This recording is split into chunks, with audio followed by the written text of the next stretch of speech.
దేవుని విశ్వాసులారా, ఈ సమయంలో యేసుక్రీస్తు వారి శిలువ మీద పలికిన 7 మాటలు నేను మీతో ధ్యానించాలనుకుంటున్నాను. ప్రార్థన చేసుకుందాం. కృపగలిగిన దేవ సమయంలో మీ ప్రియ విశ్వాసంతో మీకు 7 మాటలు ధ్యానిస్తుండగా మీ నడిపింపు, మీ ప్రభావం మాకు దయచేసి బలపరచమని యేసు నామమున వేడుకుంటున్నాము తండ్రి, ఆమేన్. యేసుక్రీస్తు వారి యొక్క మాటల లోకంలో ఎంతో అమూల్యమైనవి. 7 ముత్యముల వంటి మాటలు విలువైన యేసుక్రీస్తు వారు శిలువ మీద పలికారు. ఇది సర్వ మానవాళికి రక్షణార్థమై పలికారు.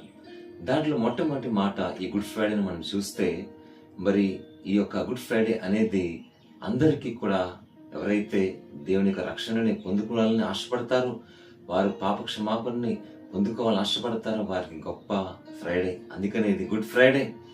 కాబట్టి మొట్టమొదటి మాట సిలువలో మనం చూస్తే, తండ్రి వీరేం చేసినారు తెలియదు గనక వీరిని క్షమించండి అని లూకాసు వార్త 23:34 చెప్పారు. అవును, ఈ లోకంలో ఒకసారి ఒక సర్వే జరిగిందండి. ఆ సర్వేలో ఏంటంటే, ఈ లోకంలో చాలా మంది తప్పులు అనేవి తెలియకే చేస్తారు, 70% అని తేలింది.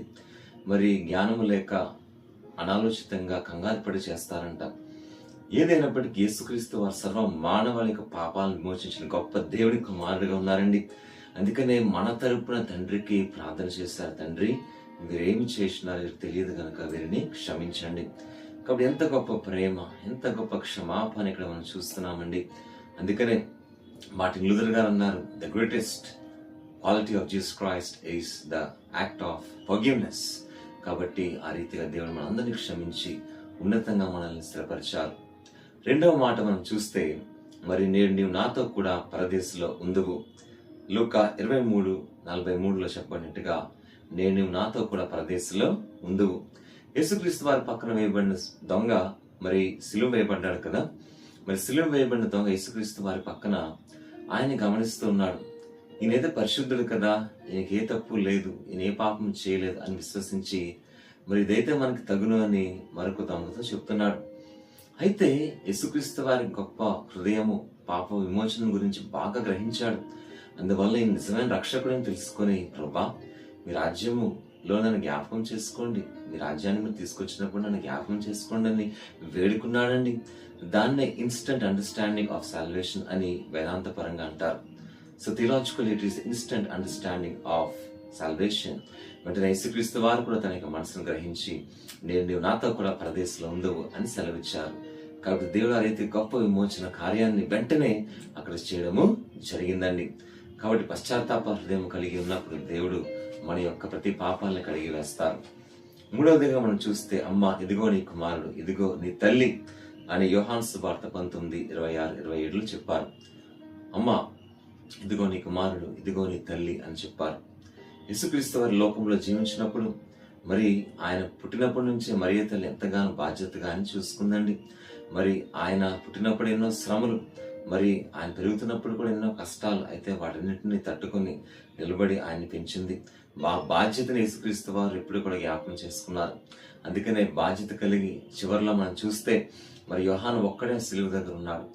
లోకంలో కూడా యోహాను నీ తల్లి అని బాధ్యతగా యోహానికి అప్పగించారు. ఈ రోజున ఎన్నో మంది వారి తల్లిదండ్రులు మర్చిపోయి ఓల్డేజ్ హోమ్స్ లో వేస్తున్నారు.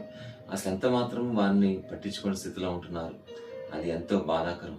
అందుకని బాధ్యత కలిగి మన జీవితాల్లో మనము ఉండాలి. నెక్స్ట్ 4వ మాట మనం చూసినట్లయితే, నా దేవా నా దేవా నా చెయ్యి ఎందుకు విడిచితివి. మత్తయి సువార్త 27:46. యేసుక్రీస్తు వారికి చెయ్య తండ్రి విడిచారండి. My God why have forsaken me, ఏలి ఏలి లామా సబక్తా అనే మాట హిబ్రీ భాషలో మనం చూస్తున్నాం.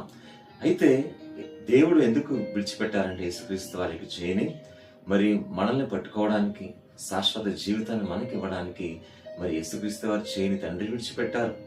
ఎంత గొప్ప త్యాగం అండి. అందుకనే ఈ ప్రేమ ఎంతో అమూల్యమైనది. ఒకసారి ఒక బోట్లో సీలో వెళ్తున్నప్పుడు ఒక తండ్రి, కుమారుడు, ఇంకొక వ్యక్తి ప్రయాణిస్తున్నారు. అయితే ఆ బోటు పెద్ద తుఫాను వలన అలలు పెద్దగా వచ్చి తిరగబడుతున్న సమయంలో తండ్రి ఏమన్నాడంటే, ఈ యొక్క బోట్లో బరువు బాగా ఎక్కువైపోయింది, ఇది మునిగిపోతాది. అయితే నేను ముసలివాడిని అయిపోయాను, నా యొక్క జీవితాన్ని ఎంతగానో బాగా గడిపాను, మీరు జీవించాలి, మీరు బ్రతకాలని చెప్పి తను తాను సమర్పించుకుని ఆ రీతిగా ఆ యొక్క నీటిలోకి మునిగిపోయాడు. అంటే ఎంత గొప్ప త్యాగం చూడండి.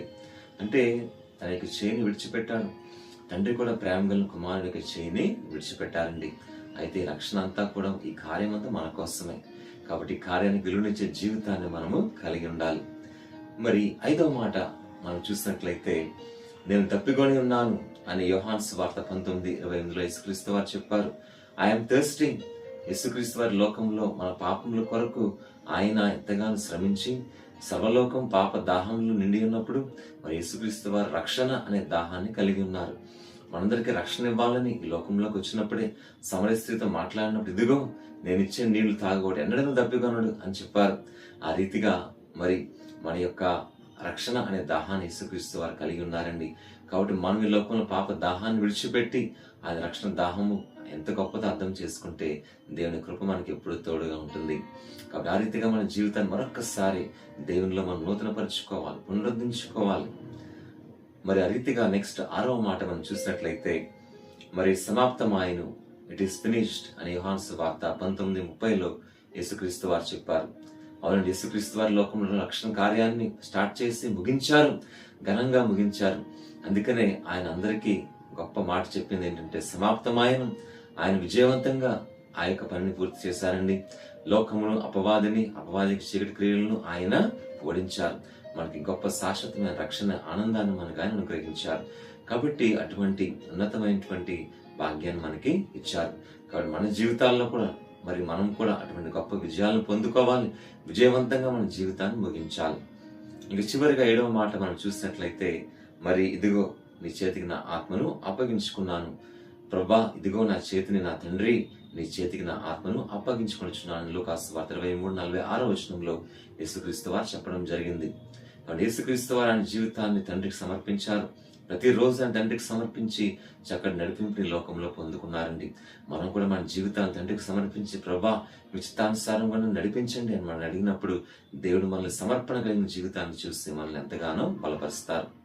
కాబట్టి దేవుని విశ్వాసులారా, ఈ శిలువ యాగం హిస్టరీలో, in the history of Christianity, it is a great event because it has overcome all the sin, all the curse in this world. ఈ శిలువ యాగము మరి సర్వలోకాన్ని, మరి పాప భీతిని, అలాగే శాపమును జయించిన గొప్ప శక్తిగా ఉంది. కాబట్టి మనం కూడా ఈ శక్తిని ఆశ్రయించినట్లే మన జీవితంలో ఎన్నో గొప్ప కార్యాలు జరుగుతాయి. చెప్పబడిన ఈ వాక్యాన్ని మీ హృదయాల్లో దేవుడు స్థిరపరిచిన కాక. Amen. Kindly like, share and subscribe and kindly share as you like the video. ఆ రీతిగా చక్కగా మరి వినాయక వాక్యాన్ని, గుడ్ ఫ్రైడే వాక్యాన్ని, 7 మాటల యొక్క ధ్యానాన్ని మీకు తెలిసిన మరి స్నేహితులకు, ఫ్రెండ్స్ కి, రిలేటివ్స్ కి, మీ యొక్క కొలీగ్స్ కి చక్కగా మీరు షేర్ చేసి దేవునికి సువార్తను పంచేవారుగా ఉండాలని కోరుకుంటున్నాను. అందరికీ